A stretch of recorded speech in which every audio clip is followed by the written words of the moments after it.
Salut à toutes, salut à tous, c'est Guillaume, et c'est encore pas le bon Guillaume. Et oui, parce que Guillaume Vendée est encore pas disponible ce soir, je me demande ce qu'il fout. Alors cette fois, il s'est rien pété, vous inquiétez pas, il est en très bon état, il est à Paris. Il est à Paris pour affaires, m'a-t-il dit. Je soupçonne de tremper dans des histoires louches de contrefaçon de peluche olympique ou un truc comme ça, bon. Écoutez, en ce qui nous concerne, bon, bah, vous écoutez toujours Tech Café, bien entendu, et c'est moi, Guillaume Podgespala, donc qui vais vous le présenter de manière totalement exceptionnelle ce soir, de manière décontractée aussi. Parce que ce soir, j'ai l'immense honneur de recevoir un invité de marque, hein, une figure de l'histoire du web français, un patriarche littéralement, il en a la barbe fournie, l'expérience et la maturité, c'est Pierre-Olivier Dibman. Comment vas-tu, Pierre-Olivier? Salut, ça va très bien. Et puis, comme ça fait longtemps, je suis obligé d'ouvrir avec une blague et de préciser que je suis pas un invité de Marc, puisque je suis un invité de Guillaume. Effectivement, effectivement, tu es un invité de nous-mêmes, tout à fait. Et tu as, alors, toujours, hein, tu es un aventurier, tu es l'aventurier du web, puisque en ce moment même, tu t'enregistres pas, voilà, comme tous les paysans normaux dans leur bureau avec un micro et un casque. Non, tu enregistres, je sais pas où d'ailleurs. Est-ce que tu peux nous dire où? Je suis sur le stationnement du fort de Chambly, dans mon Westphalia, parce qu'effectivement, je fais jamais les choses comme tout le monde. Et puis de toute façon, comme tout le monde se plaint toujours de la qualité de mon micro, j'ai décidé de donner une bonne raison de se plaindre. Oui, voilà, parce que c'est vrai que je sais pas si tu as déjà enregistré un podcast, je veux dire, juste chez toi. Depuis, ça fait un petit moment que c'est pas arrivé, j'ai l'impression. Mais bon, en tout cas, je suis très content que tu sois là ce soir. Ton temps d'antenne se fait très rare et il est d'autant plus précieux. On va donc le savourer ensemble, chers auditeurs, avec cet épisode hebdomadaire qui va évoquer 1000 sujets passionnants et soulever, comme toujours, 1000 questions vertigineuses. Alors, vous voulez peut-être plus de détails? Ok, donc c'est une grosse semaine dans le domaine de l'intelligence artificielle. Alors oui, un petit peu comme toutes les semaines. Meta a sorti son nouveau modèle de langage, hein, il va vouloir tenir tête à OpenAI. On parlera aussi de la métamorphose d'Atlas, le robot de Boston Dynamics qui se lance lui aussi sur le marché des humanoïdes, hein, comme quoi, Pierre-Olivier, il était vraiment nécessaire que tu viennes, hein, en tant que fondateur d'humanoïdes. Pas mal, pas mal. Oui, ça part fort, hein, vous entendez, ça va être là, ça va être vraiment l'école du rire ce soir. On parlera aussi un petit peu de copyright, d'œuvres génératives. On aura également une rubrique complément sans IA, quand même, une rubrique complémentaire où on évoquera les aventures de TikTok, de Discord et Reddit, et un petit peu aussi de X, voire de XZ d'ailleurs. Mais bon, je peux pas commencer sans vous rappeler que Tech Café est un podcast totalement gratuit, qu'il est soutenu par sa communauté via Patreon, c'est totalement facultatif, bien entendu. Mais si vous aimez le podcast, si vous trouvez qu'il vous est utile ou juste qu'il est fun, hein, c'est déjà pas mal. Et si vous voulez vous assurer qu'il dure encore longtemps et en toute indépendance, ou si simplement vous en avez marre de la pub en début d'épisode, eh ben vous pouvez devenir, pour un temps, un membre contributeur de la communauté Tech Café, voilà, rejoindre la grande communauté, et bien sûr, c'est sans engagement. C'est aussi possible de plafonner les dons, donc si vous avez les moyens, écoutez, pensez-y. Que vous ayez ou non les moyens d'ailleurs, il ne faut pas hésiter par contre à donner votre avis, vos retours et vos étoiles de toute façon nous sont précieux, et voilà, que ce soit les commentaires sur le site web ou sur le Discord du podcast, c'est vous qui voyez. Comme le veut la tradition d'ailleurs, tradition qui s'est un petit peu imposée toute seule, hein, je l'avoue, avant de commencer, on va aussi évoquer quelques retours justement de la communauté, avec un retour de Mathieu, qui est donc patriote justement, et qui est chercheur, et qui nous dit que lui, il voit débouler les IA dans les labos, et il nous dit qu'il utilise déjà les chatbots pour le soulager de toutes les lourdeurs et redondances administratives, ou rédiger des rapports, des demandes de financement, des rapports d'évaluation de communication, bref, ce qu'on appelle en termes techniques la paperasse, hein, je crois. Il me semble que je suis pas spécialiste, hein, voilà, mais je pense que ça lui libère pas mal de temps pour faire son travail de chercheur en fait. Et bon, il l'utilise il l'utilise pour le code beaucoup. Apparemment, il note un vrai gain de productivité avec Copilot. Et il l'utilise plus comme un autocomplete. Vraiment un autocomplete de luxe, hein, mais pas un assistant où tu lui demandes de faire un truc énorme de zéro et il le fait. Ça marche pas encore très bien. Donc on voit quand même qu'on a des avis qui sont un petit peu diversifiés, voilà, sur l'usage au quotidien de ces outils. Selon les besoins, selon les domaines d'application, effectivement, ça peut varier manifestement pas mal, et bon, forcément, c'est que le début, quoi. Est-ce que toi-même, tu utilises déjà des copilotes au sens large, Pierre-Olivier? Je parle pas de ton esclave intérimaire, hein, je veux dire, est-ce que tu utilises des IA? On ne parle pas des sujets illégaux. Non, absolument, je suis un grand utilisateur de chatbot en général, au point que je me suis acheté le petit dev kit de Nvidia, là, la dev board Jetson, pour pouvoir faire rouler Jason? Ah, mes d'accord. choses en local. Moi, mon usage, c'est souvent de faire des petits scripts qui permettent d'automatiser des choses. Donc, dès que je vois que j'ai quelque chose de répétitif, je demande à ChatGPT ou à Gemini de me pondre un script en Python. Et l'idée, c'est que c'est toutes des trucs que moi, je sais faire. mais que je fais tellement peu souvent de Python que ça me prendrait une journée, peut-être même 2 à faire, alors qu'avec le chatbot, j'ai juste à relecture bien sûr, à relire et à corriger, toutes les conneries qui sortent parce qu'effectivement, il y en a quand même un paquet. Mais du coup, moi, ma tâche, elle fait, 30-40 minutes, et ça me permet d'automatiser, plein de choses qu'avant j'avais juste jamais le courage, d'automatiser.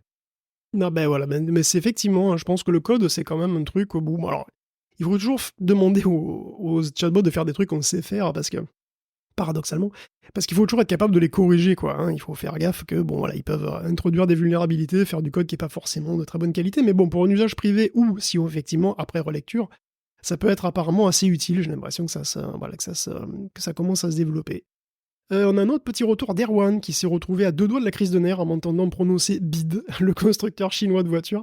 En fait, ça se prononce BYD pour Build Your Dream. Bon, mea culpa, mais enfin BID c'est quand même plus marrant, donc je sais même pas si je vais changer, hein, rien que pour l'embêter.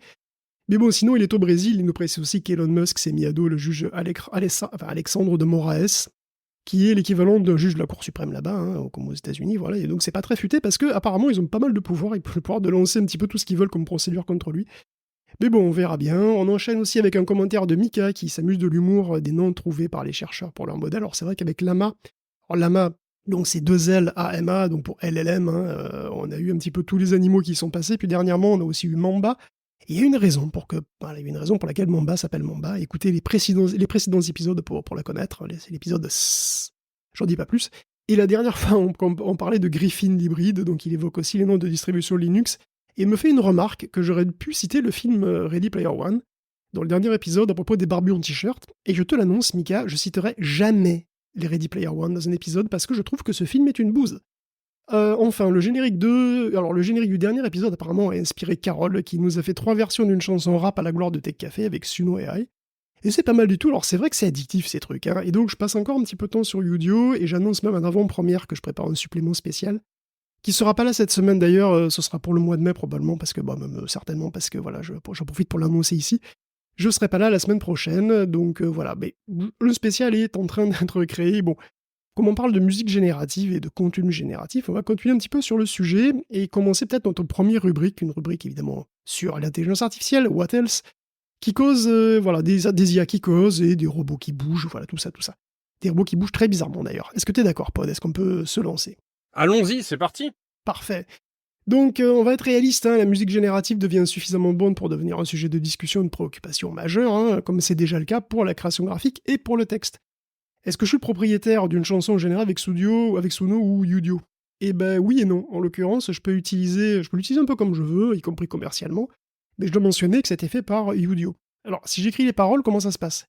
Et si une IA écrit les paroles et que je les arrange un petit peu, que je les modifie, que j'en génère plein, que je finis par créer un texte original, mais avec l'assistance de cette IA, il se passe quoi? Ben, c'est pas évident du tout, et c'est exactement ce qu'a fait Elisa Shoup, hein, une sexagénaire ex-militaire de l'armée américaine, qui a publié un livre en utilisant ChatGPT. Bon, elle l'a soumis au bureau du copyright américain, bon, le bureau du copyright l'a envoyé bouler, hein, tout simplement.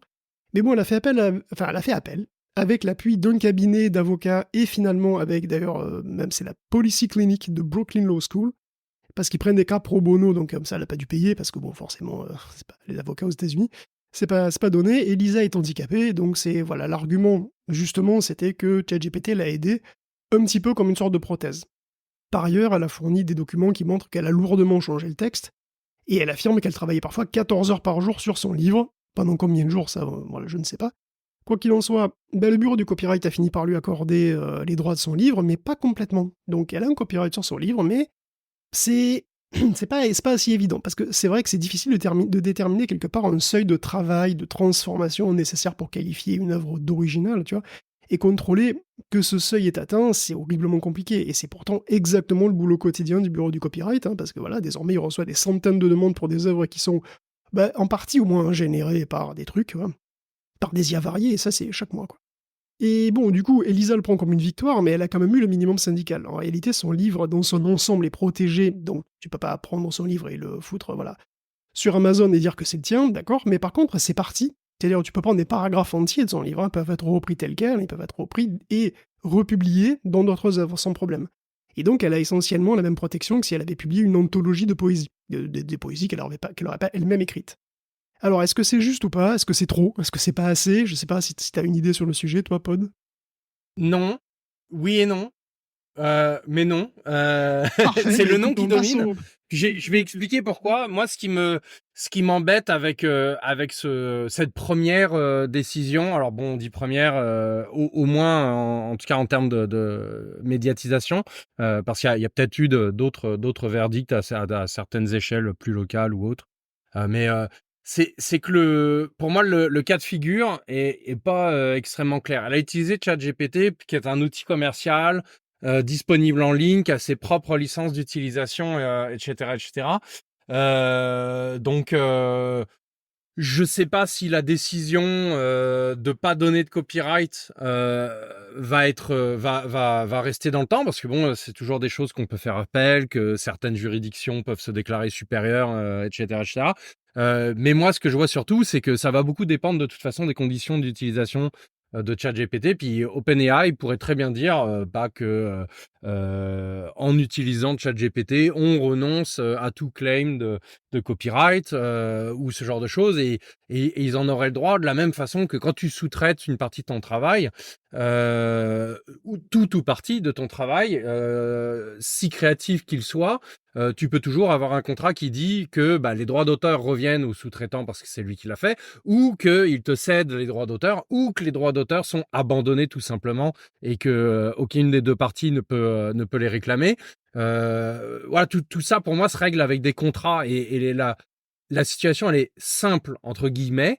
En revanche, si le cas avait été qu'elle avait utilisé un modèle génératif de langage que elle a installé sur sa propre machine, et ben là, moi, je suis beaucoup plus intéressé à avoir un avis juridique, parce que pour le coup, euh, on n'est plus dans cette histoire de sous-traitance, on est vraiment sur, c'est un outil.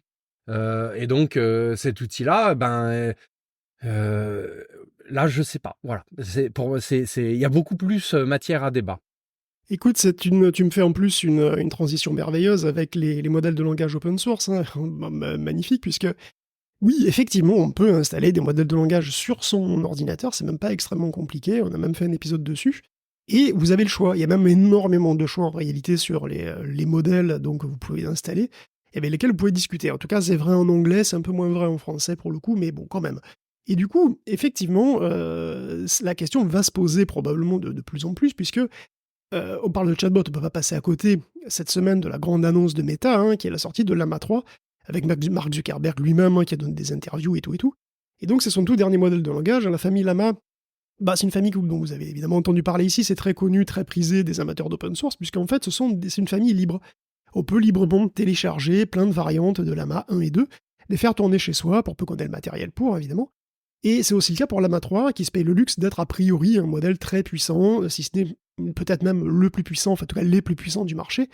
Alors c'est une nouvelle très importante pour Meta aussi en premier lieu, bien entendu, qui va d'ores et déjà s'en servir pour ses propres chatbots, enfin, pour son propre chatbot même grand public, qui a désormais un site dédié, hein, puisqu'il y a maintenant un site qui s'appelle meta.ai et qui intègre donc un générateur d'images, et puis bon, un chatbot, c'est vraiment très analogue clairement à ChatGPT, et je pense que voilà, c'est pas encore disponible en France, hein, vous pouvez toujours y aller avec un VPN si vous voulez, mais bon, clairement, c'est une réponse à OpenAI. Si Llama 3 est aussi bon que ce qui est annoncé, c'est même inquiétant pour lui d'ailleurs, hein, et peut-être pour Google aussi. Alors c'est toujours délicat de quantifier vraiment les performances des modèles de langage, hein, parce que voilà, c'est du texte, alors il y a plusieurs métriques. Parfois ça correspond pas tout à fait au ressenti des utilisateurs, mais bon, au test d'intelligence standard, le chiffre annoncé par Meta, les chiffres annoncés par Meta sont assez impressionnants, hein. La version 70B, alors 70B c'est 70 billions, donc 70 milliards de paramètres, elle est au coude à coude avec Gemini Pro 1.5 quand même, et avec Claude Sonnet, qui est le point moyen de chez Anthropic. Et le truc, c'est qu'il y a mieux en approche. En réalité, on a eu cette semaine une sortie partielle, en avant-première si vous voulez, de deux variantes de Llama 3, donc il y en a une petite et une grosse. Le vrai Llama 3, lui, il est beaucoup plus poilu, il est aussi beaucoup plus puissant, on parle de 5 fois plus gros que la version qui vient d'être publiée, hein, et il serait pas loin du niveau de Claude 3 Opus de GPT-4 Turbo. Et là où ça devient intéressant, c'est que c'est pas fini. En fait, il est pas fini, il est pas cuit. Il est toujours en train d'être entraîné en ce moment même. Donc il y a quand même pas mal de choses intéressantes dans les annonces qui sont faites par Zuckerberg, hein. Déjà, on sait que Llama 3 a été entraîné plus peut-être qu'aucun autre modèle de langage avant lui, hein, et que malgré ça, ils n'ont pas fini, ils ont encore de la marge. Alors précisément, ils ont vu à peu près 15 000 milliards de mots. Ça fait beaucoup, beaucoup, beaucoup de mots. Hein. Pour vous donner une idée, un pavé de Victor Hugo comme Les Misérables, c'est 500 000 mots. C'est un gros truc, Les Misérables, hein. La grande majorité des bouquins font moins que ça. Mais c'est commode, ça tombe juste à 500 000, c'est cool. Et donc les Lama 3 ont vu, en gros, l'équivalent de 30 millions de fois Les Misérables. Donc c'est un gros lecteur quand même. Hein. Et bon, c'est 7 fois et demi plus que Lama 2 surtout. Et malgré tout, le Lama 3 70B continuait à apprendre des trucs. Dans le sens où sa courbe de l'os, comme on dit, hein, continuait doucement de baisser. Alors, courbe de l'os, en réalité, c'est un sens qui est assez intuitif finalement, puisque c'est la mesure des erreurs que fait le modèle au fur et à mesure qu'on est en train de l'entraîner, au fur et à mesure qu'il voit passer des exemples pendant son entraînement. Alors, au début, le modèle, il sait strictement rien faire, donc forcément, la courbe, elle part de très très haut, puisqu'il fait énormément d'erreurs, il sait rien faire. Et bon, typiquement, elle descend assez vite au début, parce que le modèle apprend les trucs les plus faciles à comprendre, entre guillemets. Puis ensuite, les trucs moins évidents sont assimilés petit à petit, ça prend plus de temps, et ça finit par ne plus descendre, ou alors ça descend très très très lentement, et on finit par débrancher parce qu'on n'a plus d'argent, quoi. Donc, dire que le Lama 3 70B apprend encore, ça veut dire que sa courbe continuait de descendre. Doucement, mais même après que le modèle ait vu passer 15 000 milliards d'exemples, ça continue quand même de descendre. En fait, ils l'ont débranché pour libérer les ressources pour le Lama 4, hein, tout simplement, mais il aurait pu être encore un petit peu meilleur. Donc ça explique que le gros modèle, le monstre à 400 milliards de paramètres, hein, il est toujours en train d'être mijoté à feu doux. D'une part, ça prend beaucoup de calculs pour entraîner un poids lourd pareil, hein, et bon, si 70 milliards de paramètres il n'est pas saturé, va falloir y aller pour un truc qui en fait 400, hein, 6 fois plus gros quand même. Et bon, mine de rien, c'est une information importante parce qu'elle explose la règle dite du chinchilla. Alors, en machine learning, et en particulier dans le domaine du langage comme ça, il y avait une règle empirique, hein, complètement, qui était la règle dite du chinchilla, en référence à un ancien modèle de Google qui s'appelait Chinchilla. Et selon cette règle, il fallait entraîner un modèle sur un corpus qui était proportionnel à sa taille. À la taille du modèle, hein, je veux dire. Précisément, le corpus devait être, donc le nombre d'exemples devait être 20 fois le nombre de paramètres du modèle. Donc pour un modèle de 70 milliards de paramètres, il aurait fallu donner donc 1400 milliards de mots. Or, ils sont allés plus de 10 fois plus loin que ça, et ça apprend toujours. Donc le chinchilla, il s'est fait rouler dessus, pauvre bête. Et voilà, donc il va falloir revoir un petit peu tout ça. Et puis il va falloir trouver aussi toujours plus de données, quoi. Hein. Voilà, tout ça a été fait sur des énormes clusters de H100, par dizaines de milliers. Entraîner un truc, entraîner des modèles de ce calibre, ça coûte des centaines de millions de dollars. Hein. Et d'un point de vue purement pratique, ce qu'on voit très clairement, c'est Meta se mettre en concurrence frontale avec OpenAI. Dans quelques semaines, dans quelques mois tout au plus, hein, il devrait avoir un chatbot gratuit qui serait aussi bon que GPT-4, hein, avec son site dédié, en plus d'une intégration dans tous ses produits. Sachant que les versions de Lama 3 vont se succéder, il y aura d'autres tailles, il y aura des modèles multimodaux aussi qui vont arriver dans les semaines à venir. Et le plus beau dans tout ça, c'est que tous ces Lama 3 seront aussi open source. Et pour les amateurs qui veulent adopter un Lama à la maison, les Lama 3 sont même un poil plus rapides à faire tourner, puisqu'ils ont un nouveau tokenizer, un nouveau dictionnaire de mots, si vous voulez, qui est plus grand, et puis un mécanisme d'attention optimisé. Donc, Meta AI, d'ailleurs, devient, en l'occurrence, le véritable OpenAI, non? Qu'est-ce que t'en penses, Pod? Ouais, clairement, c'était une des ambitions annoncées de Zuckerberg. Ce qu'il faut pas oublier, parce que on a tendance dans l'univers des médias à être très monocentrique. Et c'est vrai que tout l'arc Zuckerberg et son nouveau Second World, ça a un peu éclipsé les efforts que Facebook avait déjà commencé à mettre en place avec des labos d'AI à Montréal, à Paris, évidemment à San Francisco, cela va sans dire. Et aujourd'hui que le focus des médias est sur l'intelligence artificielle, on voit que les efforts de Facebook portent leurs fruits. Mais c'est vrai que il a été longtemps, c'est une entreprise qui a été longtemps dans l'ombre d'OpenAI, de son charismatique Sam Altman, qui a la vertu d'avoir l'air un petit peu plus comme le commun des mortels, comparé Tonton Marc. Mais voilà, pour moi, c'est pas une surprise, c'est pas un secret non plus. Ils ont travaillé fort, donc ça se paye.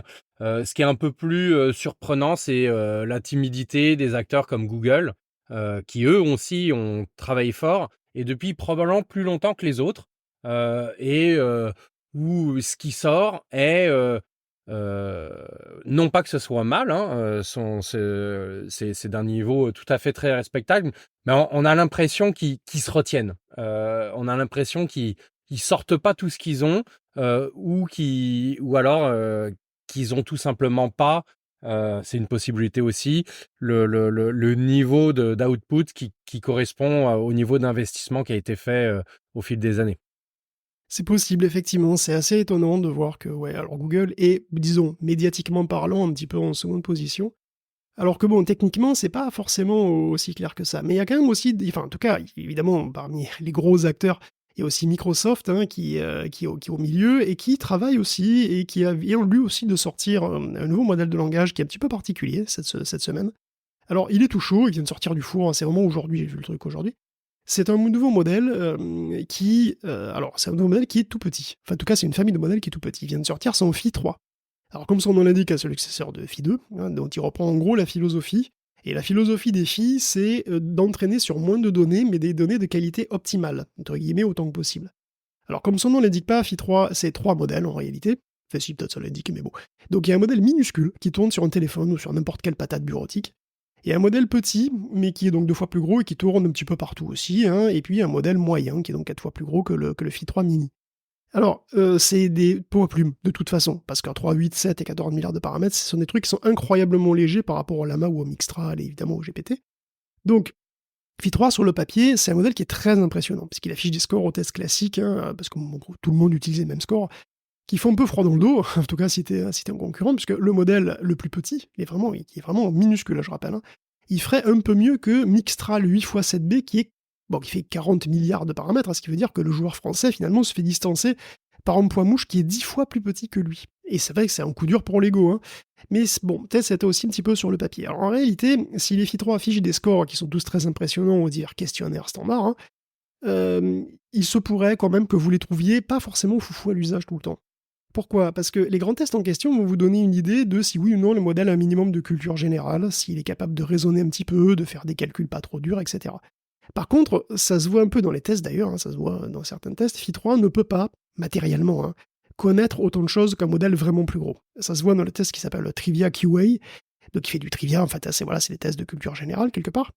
Et donc Phi 3 mini, donc vraiment le plus petit, on voit qu'il est quand même très en retrait, alors que sur le test qui s'appelle GMS 8K, qui en gros teste le calcul, quoi, les petits problèmes de maths, ben il va le battre. Donc, Phi 3 en plus parle exclusivement anglais, alors qu'on a un petit peu l'habitude quand même que ces chatbots soient polyglottes, hein, et Mixtral d'ailleurs est très bon au moins dans les 5 langues européennes, et puis il parle correctement encore plus d'autres de langues, hein, comme le japonais par exemple.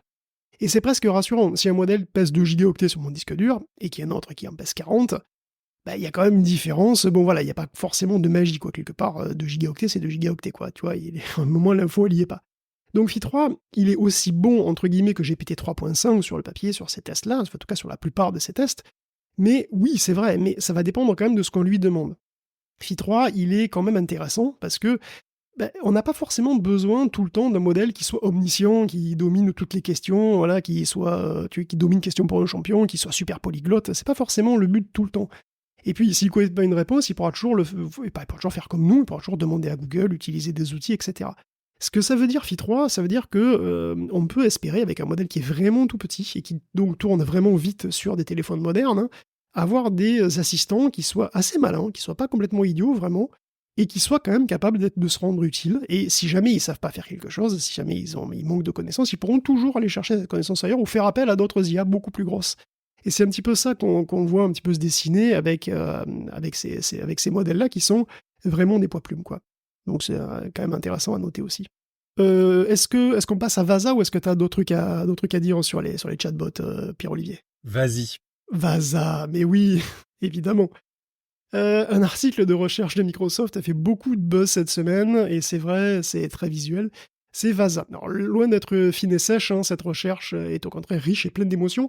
Les auditeurs assidus de Tech Café se rappellent peut-être d'un truc dont j'avais parlé qui s'appelait Emotoka, qui faisait parler et même chanter n'importe quel visage. Et bien là, le principe, c'est exactement le même, avec un petit plus, parce que maintenant, c'est carrément en temps réel. Alors, Vasa, c'est une méthode qui utilise une image de visage, alors n'importe quoi, vous prenez Gabriel Attal si vous voulez, et un clip sonore de quelqu'un qui parle ou qui chante, donc quelqu'un qui chante l'international par exemple. Et puis avec ça, Vasa va produire une vidéo de Gabriel Attal qui chante l'international, et en y mettant tout son cœur, tu vois, avec ses lèvres et sa tête qui vont bouger, ses expressions faciales qui suivront les émotions de l'audio, il va cligner des yeux, son regard pourra même se perdre un petit peu dans le lointain, inspiré qu'il est par la solennité des paroles. Bon, vous avez compris, Vasa peut prendre une photo de n'importe qui et lui donner vie, voilà, en lui faisant dire n'importe quoi. Et de manière totalement photoréaliste. Et alors, vous allez voir évidemment les démos sur Internet si vous n'avez pas déjà vu, c'est terrifiant. Techniquement aussi, c'est assez intéressant quand même parce que, en fait, Vasa, c'est un système de enfin, c'est un système double de génération de vidéos. Donc déjà, c'est un générateur de vidéos, clairement, c'est vraiment un générateur de vidéos un petit peu comme Sora, sauf qu'il fait des vidéos très très spécifiques de têtes qui parlent, et puis c'est tout. C'est quand même un générateur vidéo, et il est contrôlé par des signaux qu'il produit lui-même, qu'un module produit pour lui. Alors le modèle, en fait, il commence par écouter le clip audio, et il va en déduire une représentation abstraite des expressions faciales. C'est-à-dire, il va inférer, voilà, comment la tête bouge quand vous parlez, comment vous allez vous bouger évidemment vos lèvres, les yeux, etc. Donc cette représentation va servir de contrôle au générateur de vidéo, qui va reconstruire l'image que vous lui donnez en entrée, mais en mouvement avec ces trucs-là. Donc cette représentation, en plus, elle est très bien fichue, parce qu'on peut l'utiliser et on peut modifier à la main ses composantes, en fait, pour forcer des mouvements. Par exemple, on peut choisir des points de vue, on peut choisir des émotions, on peut forcer le visage à sourire, par exemple, ou alors on veut le voir exclusivement de face ou exclusivement un petit peu de trois quarts. Ce sont des contrôles qui sont lisibles en quelque sorte et qui sont donc utilisables par ailleurs. Donc ça marche même sur des visages qui sont non photoréalistes, ça marche sur des dessins, sur des peintures. La technique est utilisée aussi. La technique qui est utilisée finalement, elle est intéressante aussi parce que apparemment la quantité de calcul finalement requise est pas énorme, ni pour l'entraînement, ni pour l'inférence, c'est-à-dire pour l'utilisation, quoi. Donc sur une RTX 4090, donc c'est une GPU qui est chère, hein, c'est vrai, mais qui est quand même grand public, hein, c'est pas du matériel professionnel, vous pouvez générer la vidéo assez vite pour faire du temps réel. Donc on atteint les 40 FPS, hein, 512 par 512, donc c'est largement de quoi simuler un appel sur Zoom, quoi, hein. Et en ce qui concerne la quantité de données dans le traitement, bah, dans l'article, il est marqué qu'ils ont utilisé Voxelab 2, qui est donc une base de données publique, hein, et qui contient 2000 heures de vidéo. 2000 heures de vidéo, c'est pas tant que ça en réalité. Je veux dire, par rapport à ce qu'on pourrait imaginer, c'est pas énorme, c'est même assez peu, et même si Microsoft d'ailleurs ne publie ni le code ni le modèle, en partie pour des raisons éthiques, hein, clairement, il n'est pas exclu que ce soit reproductible de manière relativement accessible finalement. Donc en conclusion, on y est, on peut donner un visage à nos chatbots, à nos nos chanteurs artificiels, et ils vont bouger de manière crédible, de manière naturelle. Donc demain, ChatGPT pourra avoir le visage que vous voulez, et puis parler avec vous comme un pote sur Skype, hein, vous pourrez avoir une téléconsultation qui se fera avec un Toubib robot ou une infirmière robot comme ça, qui aura un visage, une voix, une expression rassurante et parfaitement humaine. Et je parle même pas des petites copines artificielles, bien entendu, hein. Alors voilà, Pod, est-ce que tu vas enfin pouvoir te créer un chatbot de toi qui assisterait aux visioconférences qui te saoulent? Ça serait pas mal, ça. En plus de ton camping-car, non? Tu sais que moi, j'ai passé le permis de conduire très tard, et puisque c'était pendant la pandémie, et que notamment parce que je m'étais toujours promis de passer mon permis seulement si je prévoyais de m'acheter un van. Peu importe. Le fait est que l'ayant passé pendant la pandémie, et je suis sûr que plein d'auditeurs ont vécu cette expérience-là aussi, on s'est retrouvé à avoir les cours sur Zoom. Rien d'extrêmement exceptionnel. Je pense que Je vois arriver le truc. ça a été le quotidien aussi de beaucoup de gens qui assistaient à leurs cours ou quoi que ce soit. En tout cas, voilà, il y a rien de spécial à ça. Mais il se trouve que les cours de conduite, c'est souvent le soir. Pour plein de bonnes raisons. Les jeunes sont à l'école, les plus vieux travaillent, et puis les profs d'auto-école, apparemment, c'est des humains normaux, ils aiment bien avoir un week-end. Donc voilà, les cours ont lieu le soir.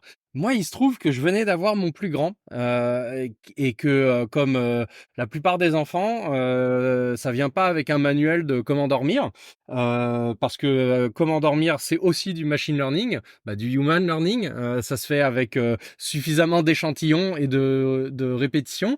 Bref, tout ça pour dire que d'un côté, j'avais un enfant à coucher que je sais absolument pas combien de temps ça prend avant de réussir à l'endormir, et de l'autre, un cours de conduite où honnêtement le contenu est de qualité variable. Fait que j'en ai fait plein des boucles de moi en train d'osciller la tête ou de faire des choses comme ça pour pouvoir les jouer sur Zoom avec une webcam virtuelle. Alors évidemment, ce genre d'outil, ça m'aurait incroyablement facilité la vie. Ça m'aurait peut-être même permis de suivre le cours avec juste des écouteurs, écrire, si jamais je me faisais interroger, écrire la réponse et que ça génère la réponse dans la vidéo, ça aurait été parfait. Parce que bon, au final, j'ai jamais été pris, mais j'aurais pu être pris super facilement si le prof m'avait posé une question nominative. Donc voilà, expérience à ne pas reproduire, bien évidemment. Bien évidemment. Mais ouais, ces outils-là, c'est formidable. Moi, ce que je retiens aussi, surtout, c'est que c'est incroyable le nombre de parallèles qu'on peut faire entre l'intelligence artificielle et le développement des capacités cognitives humaines et en particulier d'apprentissage de la langue, de la lecture des émotions sur les visages, ce genre de choses. Parce que c'est des choses qu'on voit quand les enfants grandissent, mais c'est aussi des choses qu'on voit sur nous-mêmes quand on est plongé dans un environnement dont on ne connaît pas du tout la langue. On voit quand même très vite que les intonations, on peut nous permettre de déduire un sens très général, certes, d'une phrase, et inversement, quand on entend une phrase, on est aussi capable d'en déduire les expressions faciales probables de la personne qui parle, qu'on a au téléphone, etc., même si on ne comprend pas la langue. Et pour moi, tu vois, c'est un petit peu l'analogie avec le modèle derrière Vasa. C'est que il a extrêmement peu de données sur lesquelles il a travaillé, et pour autant, il arrive avec des résultats qui sont satisfaisants, parce Ouais. que voilà, il y a des choses qui demandent pas tant d'efforts intellectuels que ça, finalement. Oui, bah, en fait, c'est malheureusement ce que, moi, c'est un petit peu la réflexion que je me fais un petit peu tout le temps en ce moment, en testant les IA, c'est que ça nous montre que finalement, on n'est pas si compliqué que ça, peut-être. Enfin, quand on est peut-être moins compliqué que ce qu'on imagine. Ça pourrait tourner à la révolution copernicienne, ça, dans une certaine mesure, mais bon. Et d'ailleurs, justement, quelles autres applications on pourrait trouver à Vasa? Voyons, hein, parmi les 1000 premières, celle d'usurper l'identité d'un homme politique, évidemment, ça c'est le genre de truc, et bon, ça va arriver. Bon, alors évidemment, d'ailleurs, 2024 est une année spéciale, hein, c'est une année massivement électorale, avec des scrutins de première importance dans de grands pays, hein, comme l'Inde et les États-Unis. Et tout ça alors que les outils d'intelligence artificielle sont démocratisés, enfin en tout cas c'est le début de la démocratisation, un petit peu, et dans le monde entier. Ils sont utilisés pour faire des faux politiques d'ores et déjà, maintenant, hein, ça y est. Hein. Alors ça peut être à peu près inoffensif, hein, comme Maudit qui chante, encore que bon, rien n'est vraiment inoffensif finalement. Ça peut être aussi un petit peu plus insidieux, un peu plus caché, comme les nièces Le Pen, hein, qui n'existent pas, et dont on a parlé la dernière fois. En tout cas, c'est déjà en route, et il y a un site qui s'appelle Rest of World, qui propose voilà, des news, tout ça, mais qui se propose aussi de suivre un petit peu toutes les occurrences de deepfake au sens large, hein, dans la sphère politique mondiale. Les pauvres, voilà, ils ont bien du courage, donc chapeau les mecs. Et bon, il y en a déjà pas mal. Sur leur donc 2024 AI Election Tracker, ils ont Donald Trump qui promet de faire sortir de prison Imran Khan, qui est le premier ministre pakistanais. Au Mexique, on génère des images de faux gobelets Starbucks qui mettent à l'honneur qui se mettent à l'honneur du candidat Galvez à l'élection présidentielle. Or c'est faux, hein, vous voyez Starbucks faire de la politique, sérieusement? Non, bien sûr que non. Donc ça peut vraiment prendre des formes très très détournées, quoi. Hein. Les faux gobelets Starbucks politiques, c'est quand même assez rigolo, quoi. Enfin, moi, j'aurais pas pensé. Mais bon, parfois, c'est évident que c'est des faux, comme pour la résurrection de Jayalalithan, une figure de la politique tamoule. Hein. Bon, désolé, je suis pas vraiment spécialiste. Mais bon, ils ont fait ils l'ont ressuscité quelque part, qui faisait un vibrant discours comme ça, destiné à motiver les troupes de son parti. Et bon, voilà, 2024, c'est peut-être la première vraie année de propagande IA, quoi, hein, où on va avoir de la propagande IA un petit peu partout. Et puis donc, on va avoir de quoi s'amuser, il n'y a pas de problème. Et bon, puisqu'on parle de ressusciter les morts, là, ça ne touche pas que les figures politiques, ça. En fait, il y a même une tendance qui est en train d'émerger, même si à ma connaissance, c'est pas trop en France quand même, c'est de créer des chatbots plus ou moins complexes et sophistiqués de personnes de sa famille hein, décédées. Alors, on a un peu parlé pour les États-Unis, il y avait eu quelques cas, bon, mais le truc, c'est que ça semble aussi être une petite tendance en Chine. Il semble qu'il y aurait de plus en plus de Chinois qui auraient recours à des services d'entreprise hein, qui leur proposent des résurrections simplement par chat ou parfois voilà, avec audio, et avec une voix d'ailleurs clonée sur celle du défunt, hein, parfois même en vidéo si possible, s'il y a assez de matériel. Donc il est possible de demander même des fois à ce que le défunt assiste à ses propres funérailles. Oui, je sais, c'est chelou, je sais. Ces services voient un pic de fréquentation autour de la période de, attention, Chiung-myung. Ça s'écrit King Ming, mais bon voilà, ça se prononce un truc comme Chiung-myung, parce que même avec la prononciation YouTube, j'ai quand même beaucoup de mal, désolé. Donc c'est, si j'ai bien compris, c'est un petit peu leur Toussaint à eux.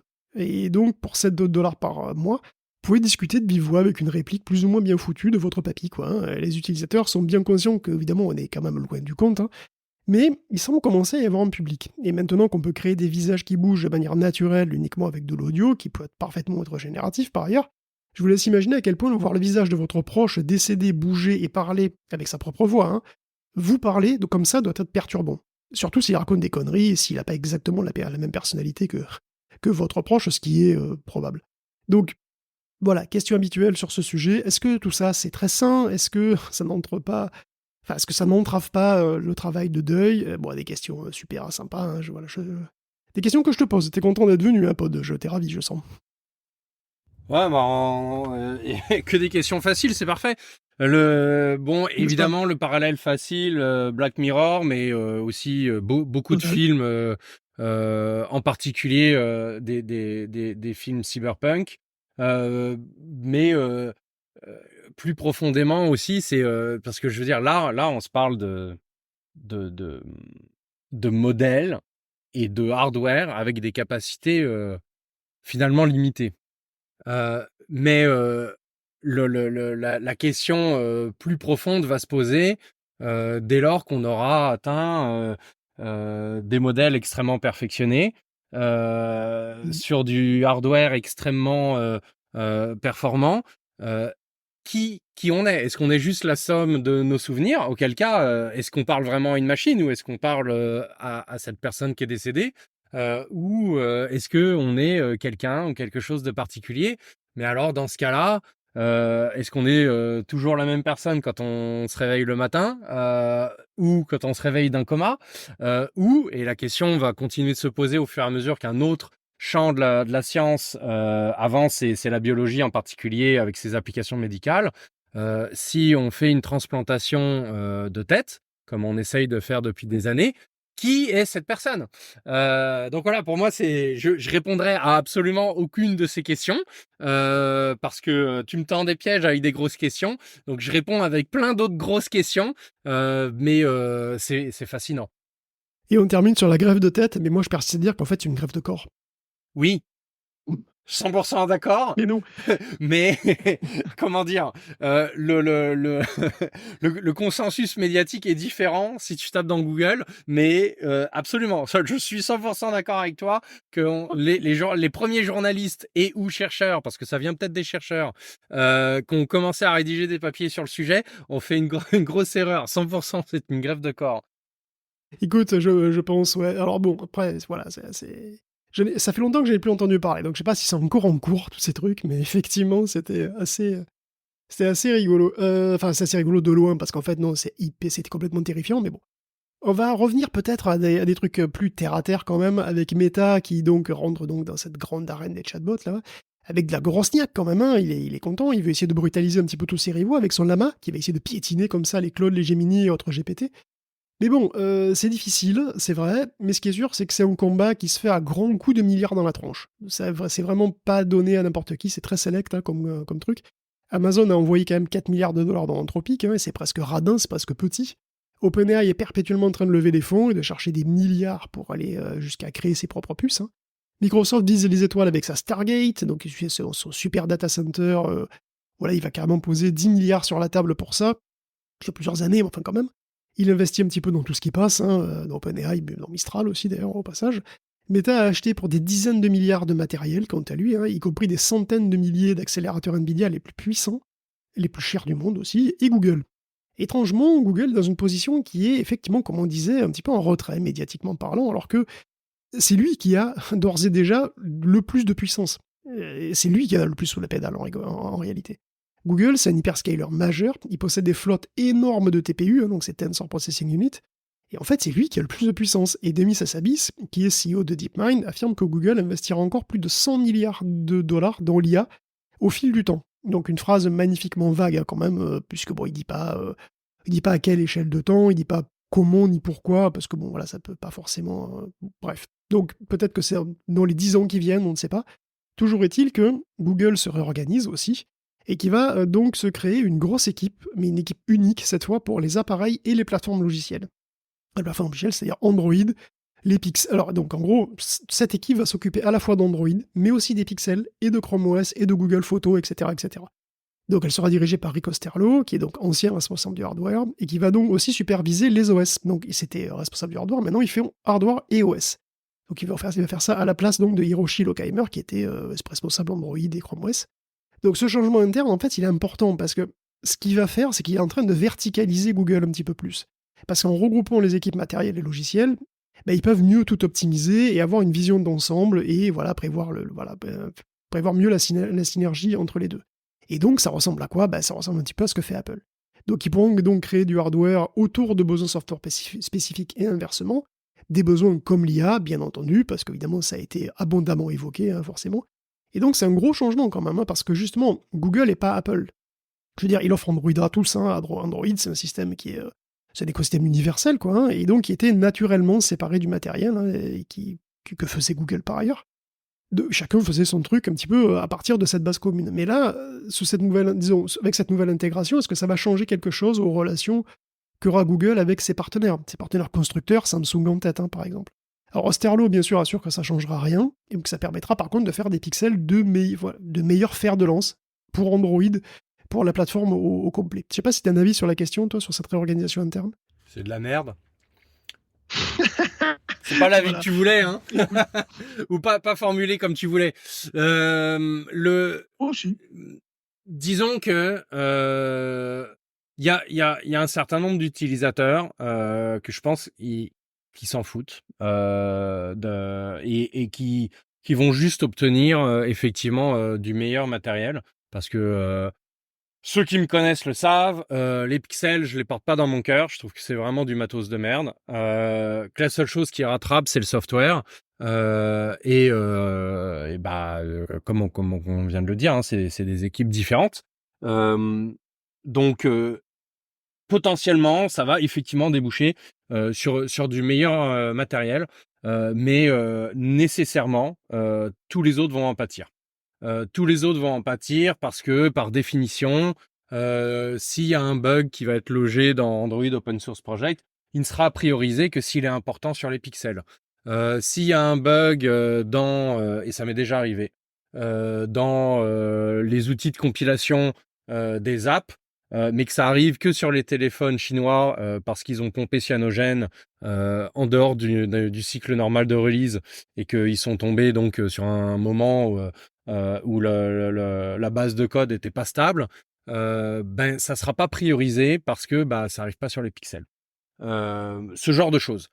Au-delà de ça, je pense que ce qui fait la grandeur d'Android, c'est pas tellement la somme des choix techniques qui sont faits, ni même leur qualité, c'est la vision universelle de ce que doit être un OS, qui n'est pas un OS de téléphone, qui est un OS de terminal embarqué dans la poche de l'utilisateur, qui doit pouvoir tout faire, qui doit pouvoir s'adapter aux tablettes comme aux ordinateurs, comme au téléphone, etc., etc. C'est ce qui fait que depuis 15 ans, si tu branches un clavier sur ton téléphone, ça marche. Si tu branches une souris sur ton téléphone, ça marche. Tout ça, c'est des trucs qui sont extrêmement nouveaux de l'autre côté de l'échiquier chez Apple, mais qui sont des trucs 100% naturels sur Android. Pourquoi? Parce que quand on conçoit l'OS, on le conçoit comme un vrai OS de vrai système, et ça a une portée universelle. Il faut que ça marche partout, il faut que ça soit bien partout, etc., etc. À l'inverse, dans le même registre de conséquences, mais des conséquences qui sont inverses, il y a beaucoup de choses qui sont laissées au choix des développeurs en termes d'implémentation. La culture autour d'Android, c'est de fournir des API et après aux développeurs de les utiliser du mieux qu'ils peuvent et de la façon la plus tout aussi créative qu'ils veulent, et ça a donné lieu à plein de choses, comme des gestionnaires de copier-coller, comme des launchers alternatifs, etc., etc., qui sont toutes des choses qu'on ne retrouvera pas chez Apple d'aucune façon que ce soit, et qui déjà depuis quelques années ont tendance à disparaître sur Android. Et là, avec cette intégration verticale complète, ça ne sera plus possible, parce que évidemment, à chaque fois qu'au niveau de l'OS, on va rajouter des API, Google va s'assurer que ces API sont implémentées du mieux possible sur les pixels et donc l'écosystème des développeurs va perdre déjà la capacité d'être les premiers à implémenter ces API et à amener de nouvelles fonctionnalités. Et en plus, ils vont potentiellement se heurter même à le pixel sort avant que les sources sortent. Et donc pas possible d'utiliser les API ou les API ont été développées de telle et telle façon que c'est vachement facile de les utiliser sur un pixel et puis c'est beaucoup plus compliqué sur un Samsung ou ton propre téléphone ou quoi que ce soit. Donc pour moi c'est extrêmement négatif en termes d'écosystème. Je pense aussi que Google perd un edge par rapport à Apple et que la comparaison sera d'autant plus flagrante. Parce qu'aujourd'hui, s'il y a quelque chose qu'Android fait moins bien qu'iOS, c'est super facile de dire « Ouais, mais fais ta propre app. T'es pas content, c'est pas de problème. C'est open source, vas-y, let's go. Sur iOS, tu peux pas le faire. » Ça dépend de quoi on parle, évidemment. Il y a plein d'apps qu'on peut faire sur iOS, mais si on prend des exemples un petit peu edgy ou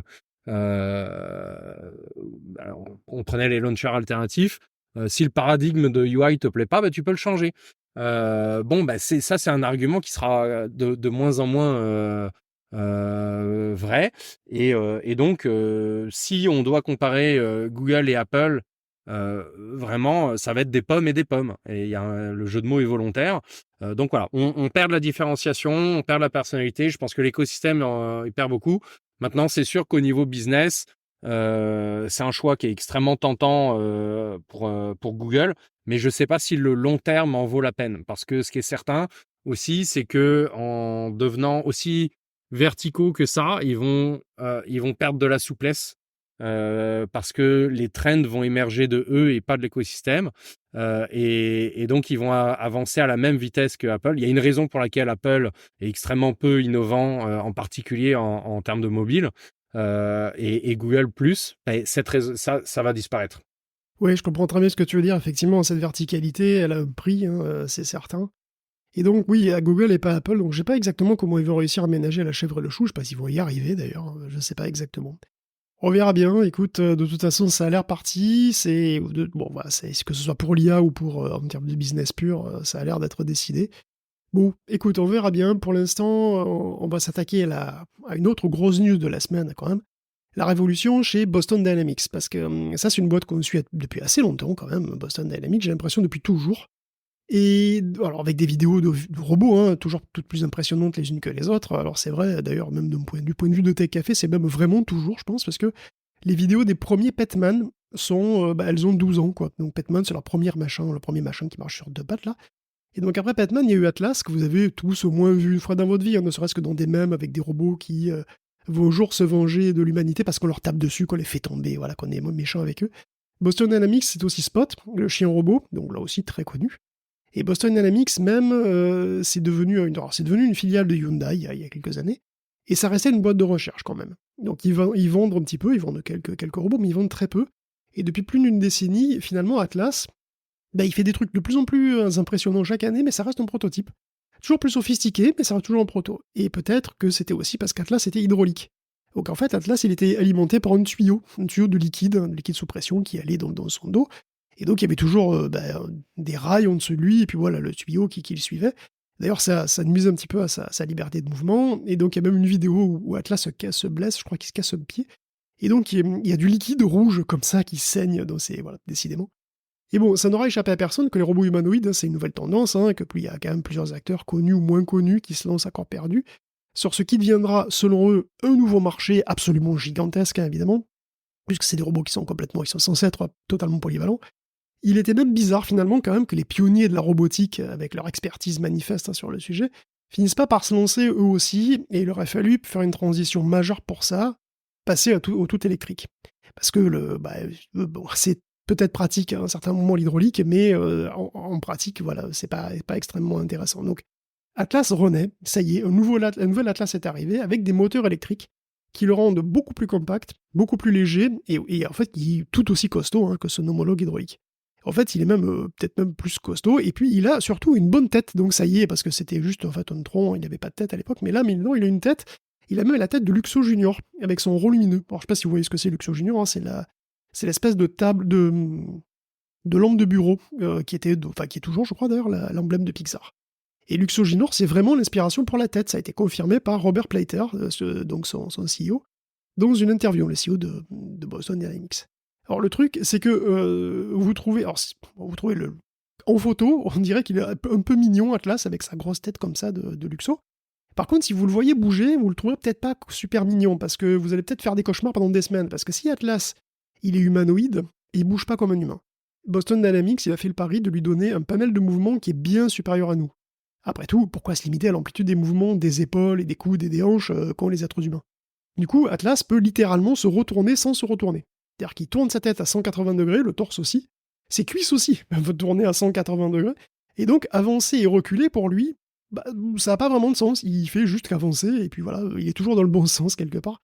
Sa souplesse extrême lui permet aussi de se relever quand il est allongé au sol de la manière la plus cauchemardesque possible, puisqu'il retourne littéralement ses jambes à l'envers en faisant une espèce d'arc. Donc il place ses pieds au milieu, enfin au niveau de de sa taille, et après il se relève comme ça. Bon, là, il faut voir la vidéo qui est du reste très courte. Hein.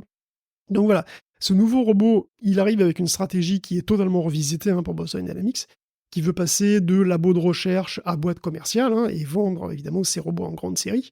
Alors ils vendaient déjà des spots et des stretch aussi d'ailleurs, des bras robotiques, donc ils vendent des stretch, c'est un robot un petit peu moins connu, parce que c'est vraiment un robot industriel. Mais c'était de toute petite quantité. Là, ils veulent vraiment se lancer dans le robot de série, façon Tesla ou façon Figure. On va donc avoir un combat de robots l'an prochain, économiquement parlant, j'espère. Mais au jour, j'espère bien que dans une arène, on aura un combat de robots. T'imagines la Robot de Combat League avec des Atlas et des figures comme ça qui se tapent dessus? Moi, je parie sur Atlas, c'est clair. Je sais pas si tu paries sur qui, toi?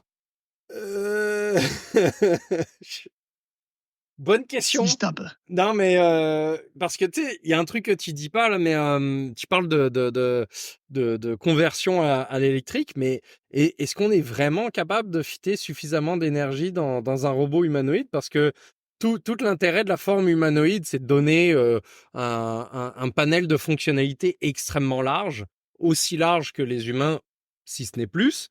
Donc le combat, y compris à titre de divertissement, en fait sûrement partie.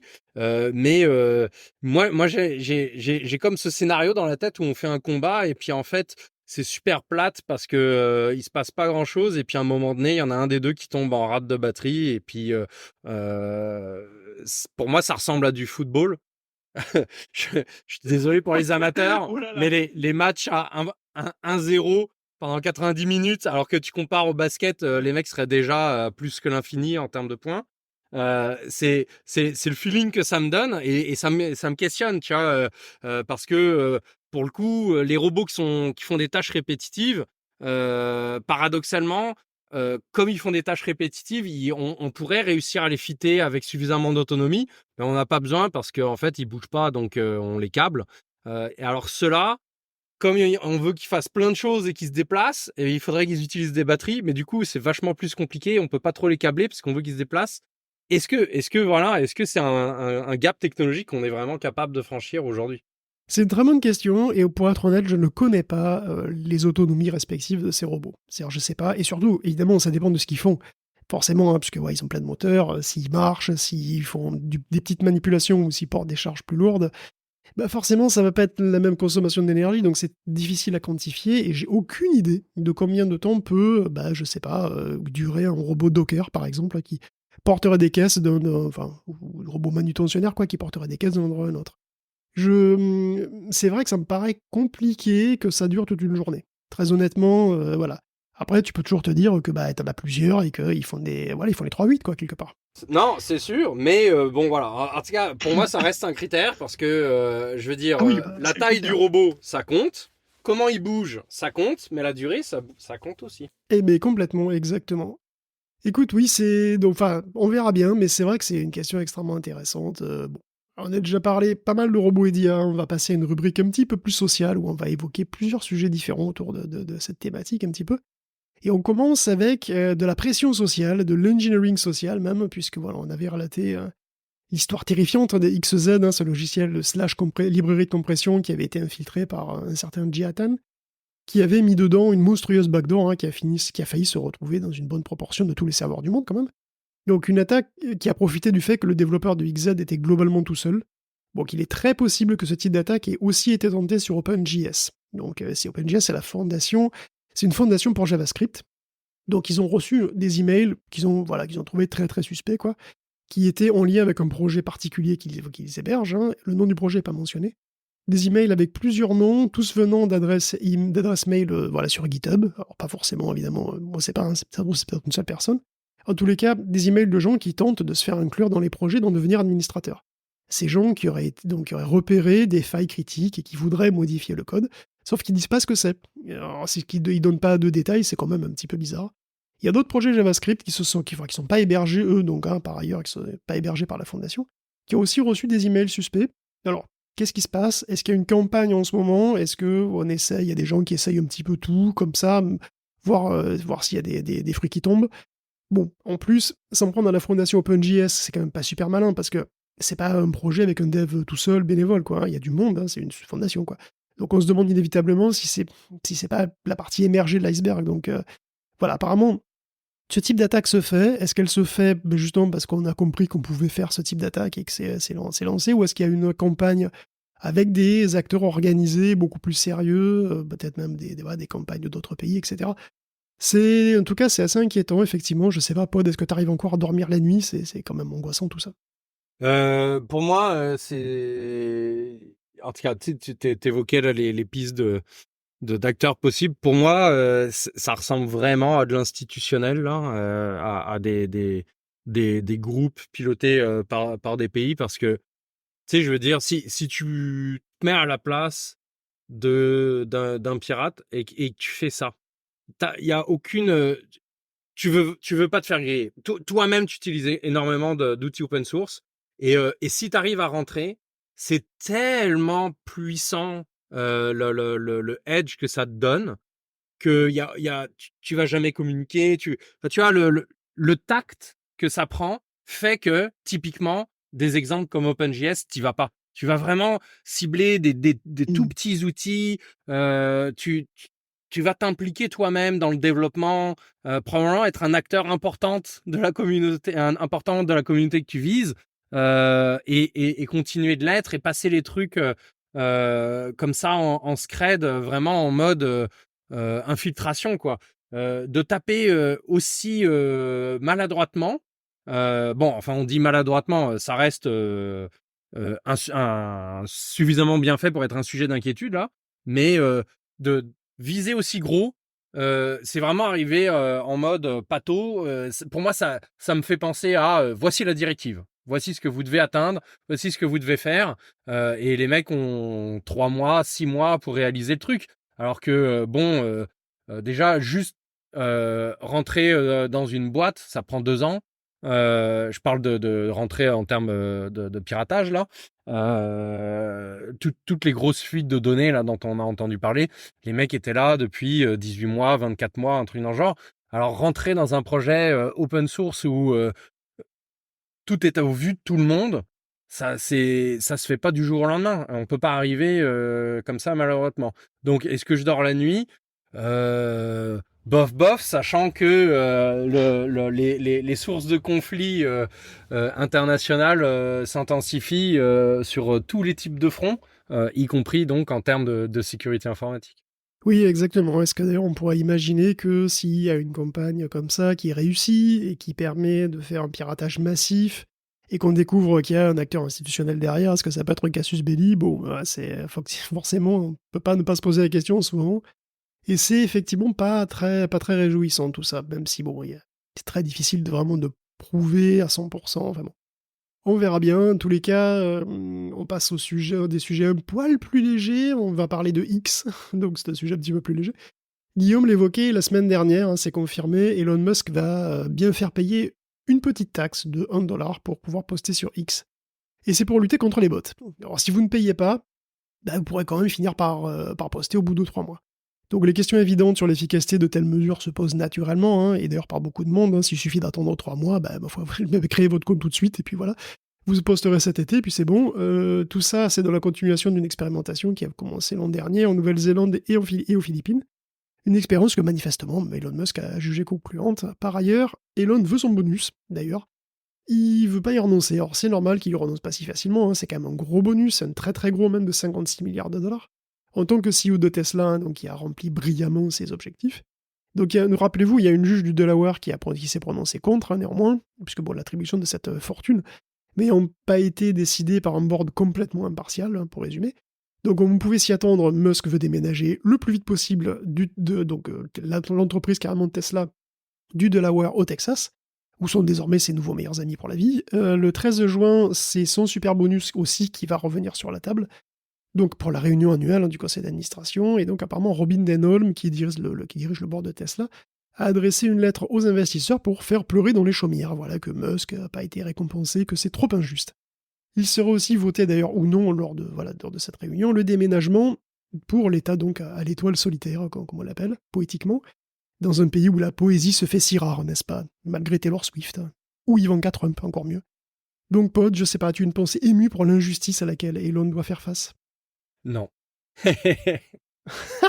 Je comprends, on peut passer à TikTok tout de suite.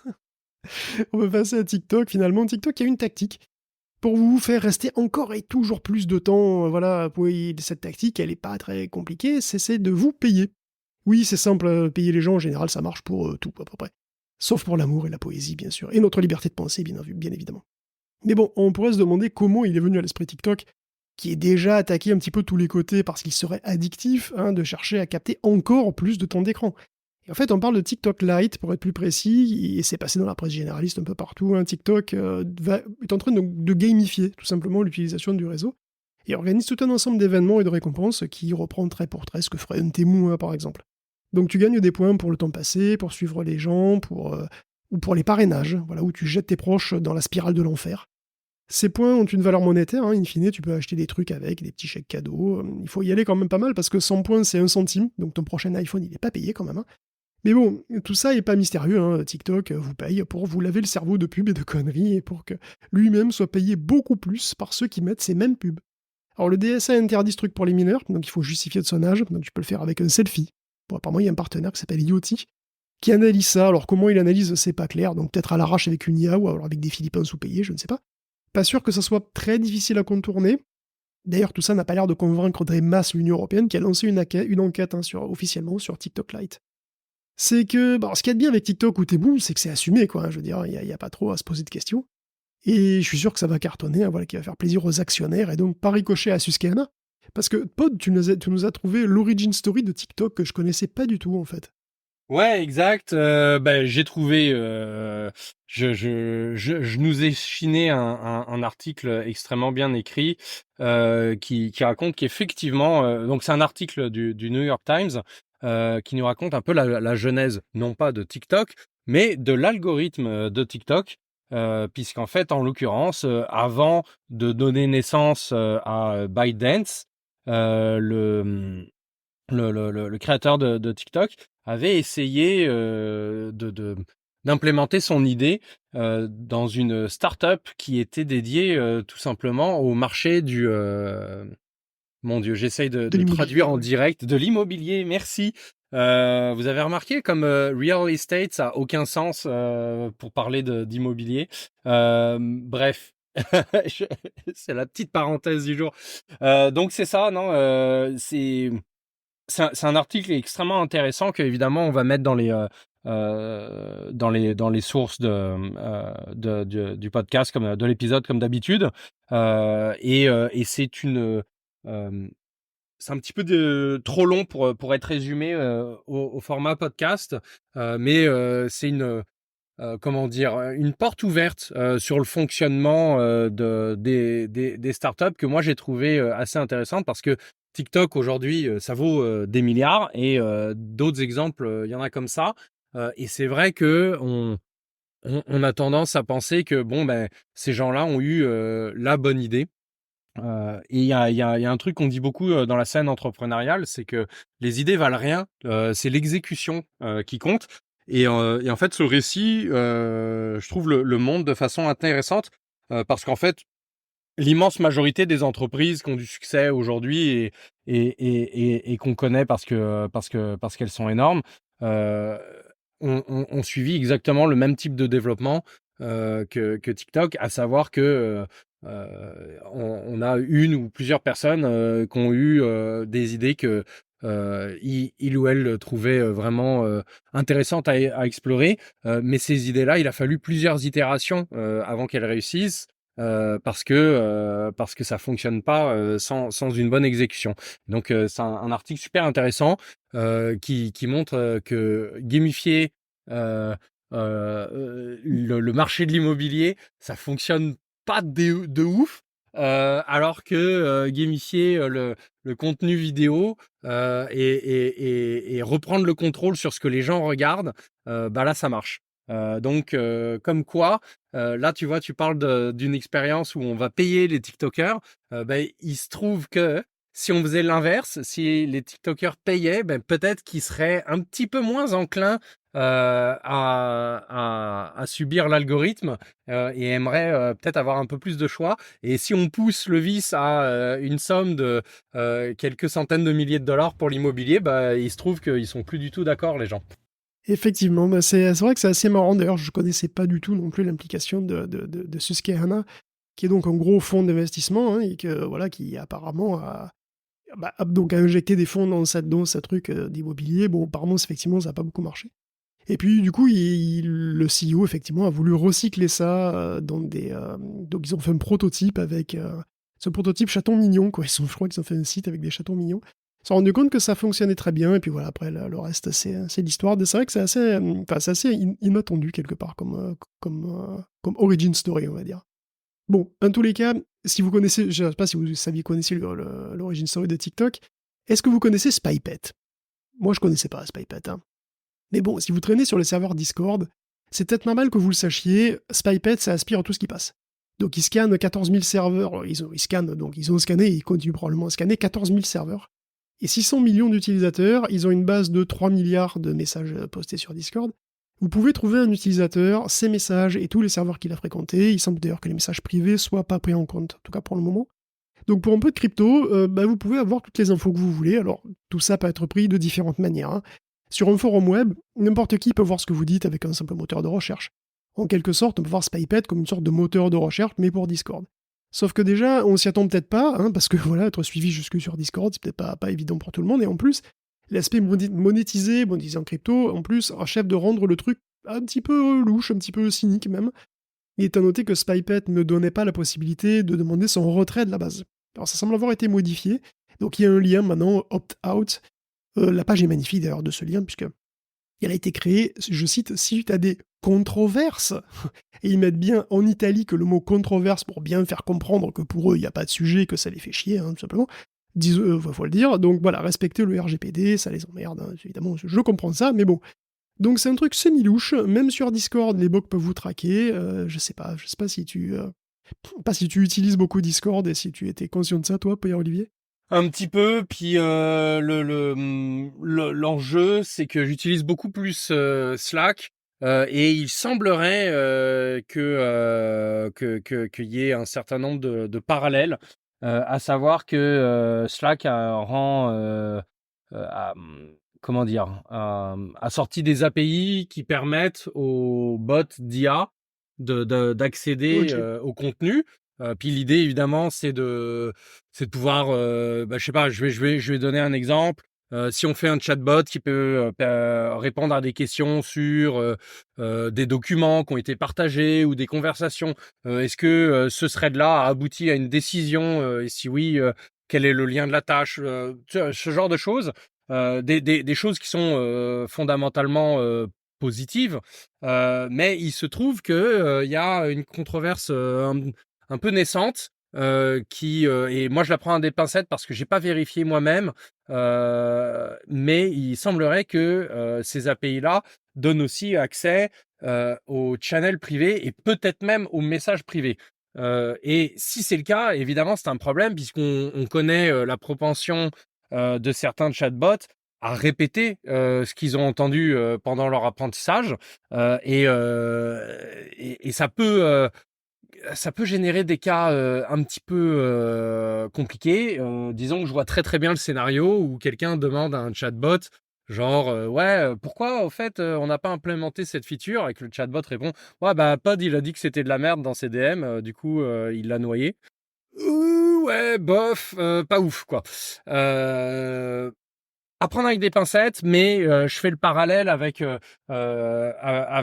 cet enjeu, sur Discord d'absorption de contenu.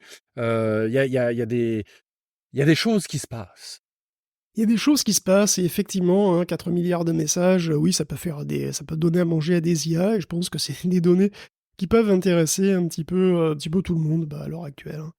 Et bon, dans la série, on est vraiment plus, peinard nulle part. Et on va parler un petit peu de recherche. C'est un sujet récurrent, la recherche sur internet ces derniers temps, la qualité des résultats Google et la recherche du contenu humain, vraiment utile, bah, voilà, c'est vraiment un sujet de discussion, quoi, hein. C'est en ce moment, c'est assez terrible. Recherche qui se finit souvent finalement sur Reddit ou sur Quora. Et ça, Google n'a pas pu le rater. Du coup, bah écoute, allons-y, hein, assumons. Google fait donc remonter depuis quelque temps beaucoup plus de résultats qui sont issus de Reddit. Alors voilà qui fait donc une bonne visibilité bien accrue pour le site, hein, et donc ça doit faire les affaires du CEO. D'un côté, oui, mais d'un autre, bah, les problèmes de Google lui retombent dessus, du coup. Et Reddit voit une croissance incontestable de son trafic, hein, c'est vrai, et puis il voit aussi une croissance proportionnelle de spam. C'est logique, hein, jusqu'ici le sport favori sur Internet c'était de truster le top des premiers liens des résultats Google. Bah donc si Reddit se trouve en tête de gondole, bah c'est là qu'il faut être, et donc bah, les subreddits sont de plus en plus des cibles potentiellement faciles en plus de spam et voilà d'abus quoi. Alors ils se parce qu'ils potentiellement faciles parce qu'ils sont modérés par des bénévoles, et parfois même par un seul bénévole d'ailleurs. Donc en février, il y a un blogueur spécialisé dans le SEO qui a noté que la moitié des fils d'actu de Reddit qui faisaient surface dans Google contenaient un spam en commentaire numéro un. Et en fait, c'est même devenu le nouveau sport favori sur Internet, hein, avec plein de tutos YouTube sur comment détourner Reddit pour être voilà, en top sur Google. Alors j'ai appris d'ailleurs à cette occasion-là qu'on pouvait acheter des upvotes. Les upvotes, c'est ces votes, hein, qui vous permettent de faire monter ou descendre éventuellement des sujets sur le subreddit particulier. Donc t'as des vendeurs d'upvotes. Sérieusement quoi, je veux dire, c'est fatigant. Moi je serais chez Google, je serais fatigué. D'ailleurs, donc moi-même je suis fatigué. Donc Quora et Reddit, ben, d'une manière générale, tous les forums avec du contenu humain comme ça sont potentiellement, voilà, ce sont des choses qui sont potentiellement utiles du coup et qui bénéficient d'un boost de visibilité, hein, ce qui est cool dans le principe. Et ça va aussi faire plaisir aux actionnaires de ces entreprises, mais bien évidemment, ça veut aussi dire que Google leur largue une partie de ses soucis. Je sais pas, est-ce que, Pod, est-ce que ça t'inspire? Est-ce qu'il y a encore un espoir pour Google? Le problème, c'est que c'est pas juste Google, quoi. C'est le web en général. Le fait est qu'on trouve plus rien. Et que l'essentiel du contenu est dans des écosystèmes extrêmement fermés, que sont les réseaux sociaux. Et Reddit, c'est peut-être un peu plus ouvert, mais ça reste le plus fermé des forums, tu vois. C'est aussi un écosystème spécifique avec ses règles. On l'a vu avec le drama autour des API. Et aujourd'hui, voilà, c'est si tu cherches quelque chose, un contenu qui est authentique, qui est pas un service commercial, qui est pas un produit à acheter, c'est extrêmement difficile. Et de la même façon, même pour chercher des informations sur un produit commercial, à moins que tu connaisses les sites de référence qui ont des reviews à peu près honnêtes, ou au moins dont tu connais les biais, tu trouveras rien. Fait que mettons que tu sois au hasard, je dis ça vraiment complètement fortuitement, passionné de devices mobiles comme les smartphones, mais et donc tu connais tous les sites de référence en la matière, et donc tu n'as aucun problème à choisir un nouveau smartphone, mais que finalement, là, aujourd'hui, ce que tu as besoin, c'est d'acheter un aspirateur. Ben, quand tu tapes, Ben, c'est quoi le mmh. meilleur aspirateur de 2024 sur Google? Putain, faut te lever tôt, hein, pour avoir des résultats. C'est tout du spam, des sites plus ou moins sérieux.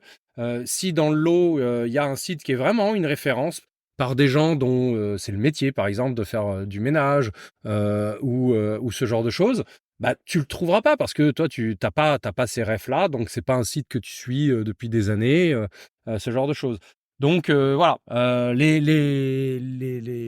je le dis de façon très officielle, les blogs de voyage, les essais philosophiques, la littérature politique, tout ça, c'est mort et enterré sous des tonnes et des tonnes et des tonnes de spam. Reddit était un petit peu un, un espèce de bouée payante, mais de bouée quand même là-dedans. Google s'en est aperçu, et comme c'est trop difficile de plomber le SEO, parce que c'est un jeu de chat et souris, le mauvais SEO, et de réobtenir des bons résultats, ils ont choisi la facilité, à savoir de rediriger vers des endroits où le trafic est à peu près préservé, mais ça va pas durer non plus. Donc c'est dommage. Moi, je suis pas trop sûr de savoir dans quelle direction va le web. La seule chose qui me rassure, c'est qu'il y a beaucoup de contenu vidéo de qualité, et qu'avec les technologies d'aujourd'hui, c'est un petit peu plus facile de référencer du contenu vidéo que ça l'était à l'époque de référencer du flash. Pour les plus vieux d'entre nous qui ont connu les enjeux là autour des sites flash qui n'étaient pas référençables, et pour de bonnes raisons. L'avantage, c'est que la vidéo, c'est un petit peu plus simple. Et donc, il y a peut-être un petit espoir. Moi, je sais qu'il y a beaucoup de choses que aujourd'hui je cherche en premier sur YouTube. Et après, sur YouTube, ça me donne les liens vers les tutos. Par exemple, pour installer des LLM sur une machine un peu spécifique ou ce genre de choses, c'est ça qui donne des résultats. Reddit, c'est ma deuxième façon. Si je trouve pas sur YouTube, je vais chercher Reddit.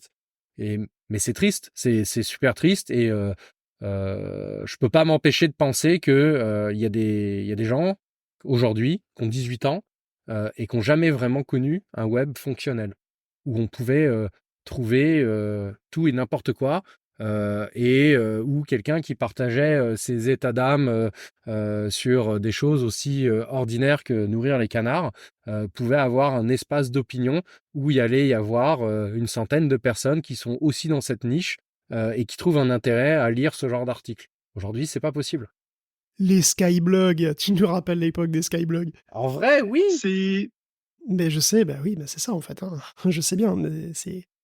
Oui, oui. D'ailleurs, j'ai un sentiment même ambivalent avec Discord, hein, puisqu'on parlait de Discord. Discord, d'un côté, pour de la messagerie instantanée, c'est cool. Mais j'ai aussi un sentiment de perte très fort hein, quand ça remplace les forums en ligne. Parce que je l'ai peut-être déjà dit, mais la tendance, c'est de remplacer les forums par des Discord. Et ça me gonfle, parce que c'est pas du tout les mêmes fonctions. Et c'est pas fait pour ça.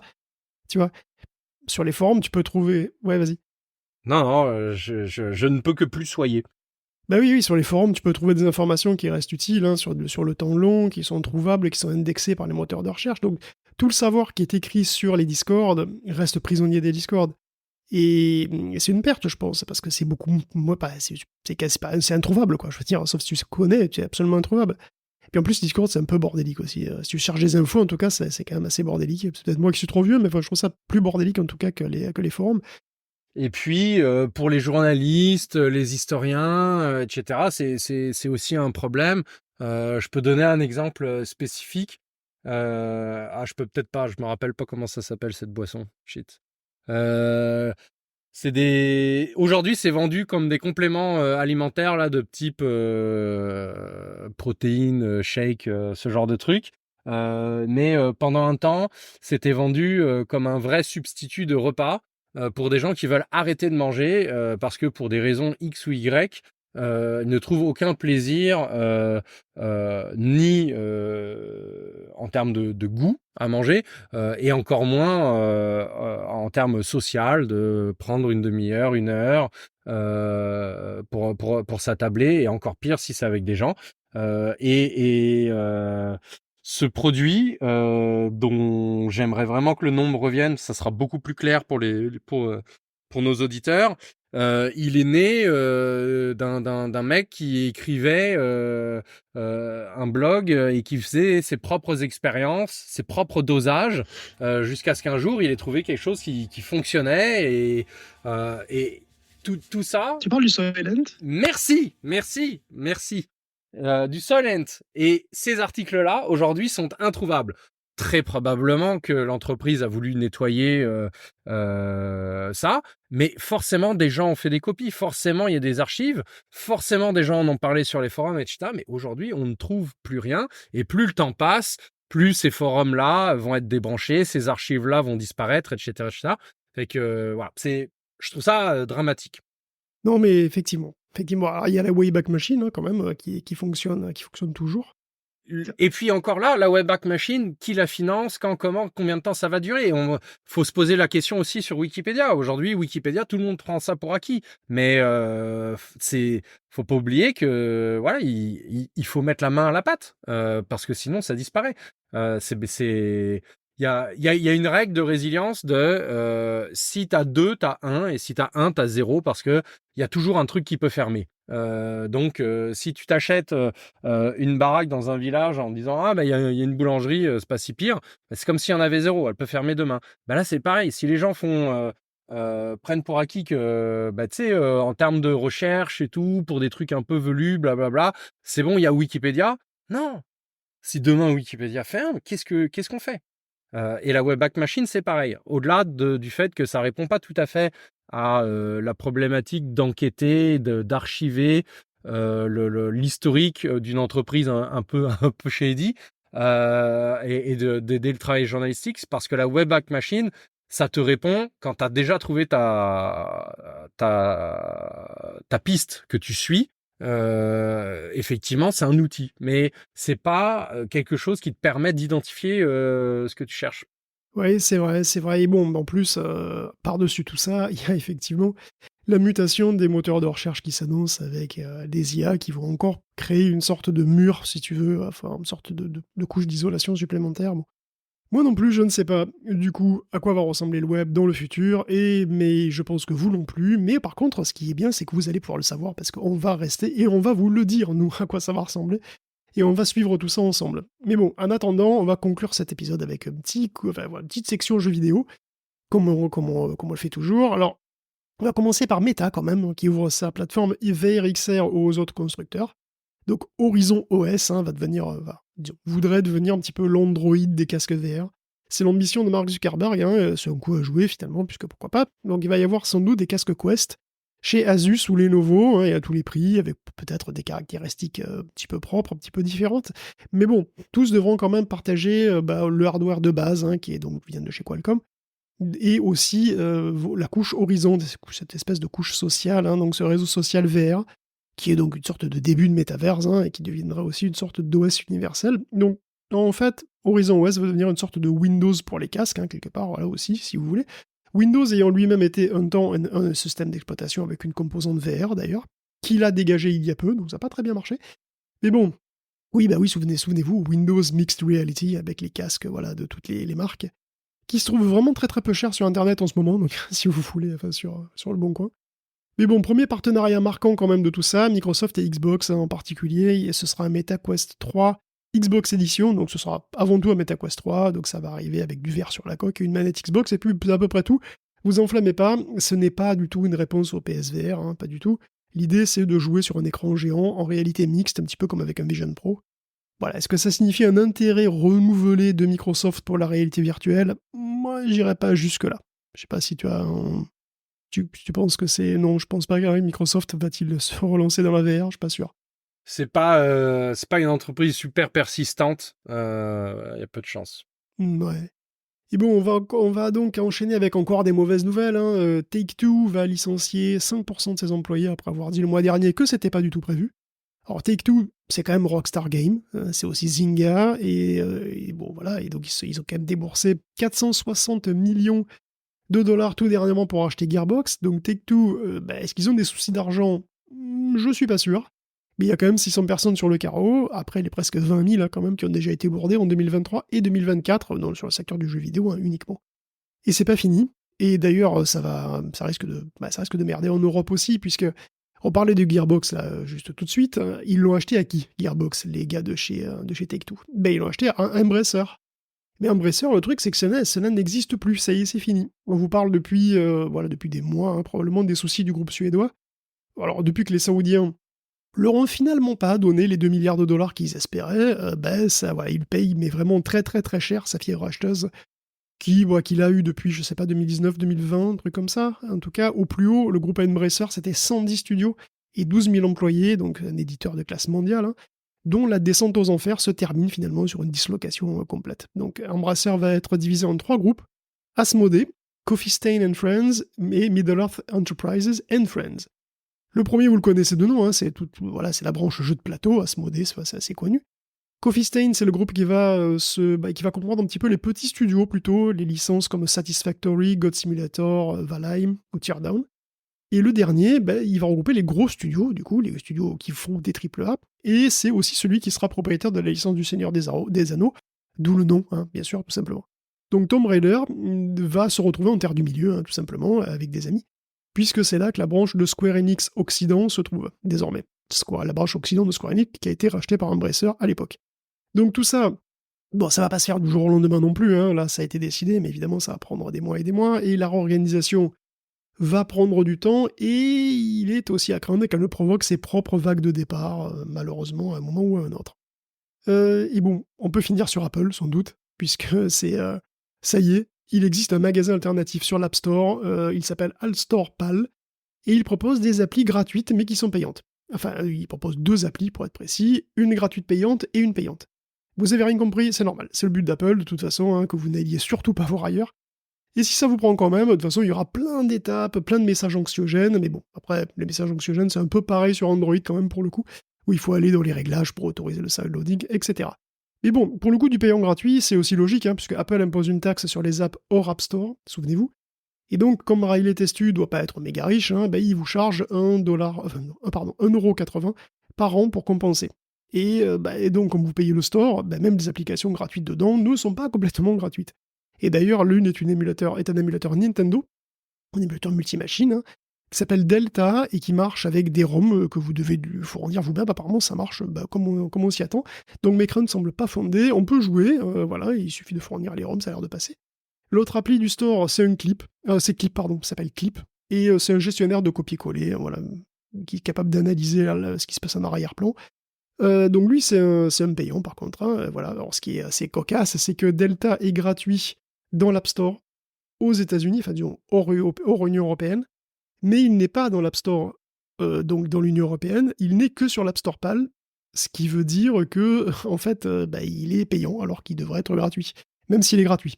Oui, je sais, tout ça a été très, très confus. Donc 2 applications et une procédure d'installation qui demande Bac+3 minimum, c'est un tout petit début, mais c'est quand même historique. Et oui, parce que quand même, les iPhones ont un magasin alternatif, et peut-être qu'on n'aurait jamais cru voir ça de notre vivant. Pod, l'histoire s'écrit devant nos yeux. C'est beau, j'ai versé une larme. Oui, moi aussi, surtout quand j'ai vu le... Bon. Mais effectivement, est-ce que tu crois, toi? Est-ce que tu crois à l'essor extraordinaire des App Store alternatifs en Europe? Ouais, mais ma ligne de raisonnement, c'est Avec acheter un jeu, que hein? à l'époque des premiers iPhones, on pouvait les jailbreaker, ce qui permettait de faire infiniment plus de choses que ce qu'Apple permettait, puisque Apple permettait essentiellement rien. Que dalle. Euh, Donc là-dessus, Apple a fait beaucoup de chemin. Mais justement, c'est ça le truc. À l'époque du jailbreak, il y avait un store dont le nom m'échappe aujourd'hui pour les applications qui tiraient parti du Cydia? fait que... Comment? Cydia? Oui, oui, oui, oui, exactement. Et ça hébergeait donc toutes ces applications qui tiraient parti du fait que le téléphone était jailbreaké, donc on pouvait faire énormément plus de choses que sur un iPhone régulier entre guillemets. Le truc, c'est que tout ça a perdu de la vitesse, non pas parce que il y a plus de jailbreak, c'est toujours possible, mais l'intérêt de jailbreaker son iPhone est devenu extrêmement mineur au fur et à mesure que Apple a comblé son retard en termes de fonctionnalité. Et j'ai l'impression qu'il y a des chances que ça suive le même genre de parcours. C'est-à-dire que si ce store alternatif-là ne propose pas quelque chose de spécifique, alors il va avoir peu de raisons d'exister. Et au-delà de l'exemple de Cydia, il y a aussi un exemple côté Android, c'est que oui, des stores alternatifs, il y en a même en veux-tu, en voilà, mais justement, il y en a quelques-uns qui vivotent et d'autres qui fonctionnent à peu près bien, et ils ont tous ce point commun, c'est qu'ils servent un, quelque chose un usage spécifique. Donc, évidemment, on peut penser au store de Samsung, qui permet à Samsung de distribuer ses apps de façon plus contrôlée, entre guillemets, et de faire des choses qui sont possibles que sur les Samsung, voilà, ce genre de choses. On a un autre store alternatif qui est assez populaire sur le monde Android, qui lui a la particularité de n'héberger que des applications qui sont open source. Alors, je pense qu'il y a un certain nombre de licences d'open source qui sont acceptées, mais le fait est que ce store-là, voilà, il existe, il est populaire, il est vraiment utilisé, mais il a ce edge qui le rend extrêmement spécifique. Et j'ai pas l'impression que on va avoir ça de sitôt avec Alt Store Pal, à moins qu'ils trouvent leur edge, à moins qu'ils trouvent leur truc. Mais tu parlais de l'exemple de l'émulateur, et il se trouve aussi que Apple permet les émulateurs de jeux vidéo depuis extrêmement peu. Euh, c'est pas tiré par les cheveux de dire que c'est carrément concomitant. Et le truc, c'est que ça aurait pu être un edge, que ce store-là, alternatif-là, puisse héberger des contenus que Apple ne veut pas, comme par exemple des émulateurs de consoles qui vont être des applications extrêmement populaires à l'avenir, c'est certain. Elles le sont beaucoup sur Android, et il y a même beaucoup de gens qui n'ont un téléphone Android que parce qu'il y a des émulateurs, puis il n'y en a pas sur iPhone, ce qui n'est plus le cas si vous avez suivi. Donc, pas sûr, mais il y a des façons de faire pour que ça ait un succès. Écoute, c'est effectivement une question parce que, bon, bah voilà, Apple a tout fait, si tu veux, pour rendre le moins attrayant possible les stores alternatifs, hein, clairement. Et bon, AltStorePal va accueillir vraisemblablement plein de nouvelles applications bientôt. Des applications open source, pas forcément exclusivement, mais bon, en grande partie, hein, c'est assez certain. Il est aussi certain qu'Epic va amener son Epic Game Store sur iOS à un moment ou à un autre, hein, très, très bientôt, qu'on y trouvera Fortnite et qu'on pourra y trouver d'autres trucs éventuellement. Et là, on verra effectivement à quel point ça peut, à quel point ça peut prendre son essor. Donc, on verra bien à ce moment-là. Mais je sais pas, tu vois, parce qu'ils l'ont Sinon, pas fait sur vas-y. Android, puis ils auraient pu le faire depuis longtemps. Son Epic Game Store. Oui, mais après, le cœur du problème, c'était avec Epic, c'était que justement, comme ils voulaient pas payer la redevance à Apple, comme ils voulaient pas payer voilà, les frais des achats in-app, du coup, bah, ils ont essayé d'utiliser un système de paiement alternatif, ça s'est mal passé, ils se sont fait dégager, bon, tout ça, c'est vrai qu'il y a eu un problème avec Google aussi, hein, de toute façon, mais bon, du coup, sur Google, ils peuvent déjà se sideloader, quoi. De toute façon, assez facilement. Sur Android, tu vois, tu peux télécharger Fortnite par ailleurs, quoi, on s'en fout. Bien sûr, mais ils auraient pu faire un store en tant que tel. Ils auraient pu faire un store en tant que tel, effectivement. Bah, peut-être qu'il sera. D'ailleurs, c'est même limite probable, peut-être, je sais pas, mais oui, peut-être que l'Epic Game Store finalement sortira sur les deux, je sais pas. En tous les cas, il est prévu sur iOS, et bon, avec le retour en force de Fortnite, j'imagine. Donc bon, on verra comment ça tourne. En tous les cas, nous, on va conclure l'épisode là-dessus, je pense. Merci beaucoup de l'avoir écouté à tous. Merci à tous ceux qui nous soutiennent, évidemment, à tous ceux qui nous laissent des étoiles sur les apps de podcast. Merci à toi en particulier, Pierre-Olivier, de nous avoir fait le plaisir de passer nous voir. Hein. Et d'ailleurs, bon, alors là, je sais que t'es en cavale en ce moment, mais bon, est-ce qu'on peut te retrouver sur Internet quand même? Bah non, parce qu'on peut plus jamais rien trouver sur Internet si vous avez suivi l'épisode. Même toi? Même moi, j'ai disparu. Tu es enseveli sous l'assaut? Absolument. C'est terrible. C'est terrible. Peut-être que vous le retrouverez dans un épisode alors de podcast. À un autre moment, allez savoir, peut-être qu'on réussira à l'attraper comme ça au vol, je ne sais pas. En tous les cas, moi je suis Guillaume Podgespala, vous me retrouvez pas la semaine prochaine, je serai absent, mais la semaine suivante, vous retrouverez votre dose hebdomadaire de Tech Café quand même dès mercredi prochain, avec un Guillaume Vendée tout frétillant, j'en suis certain. Donc à très bientôt en tous les cas dans un prochain épisode de Tech Café. Ciao à tous.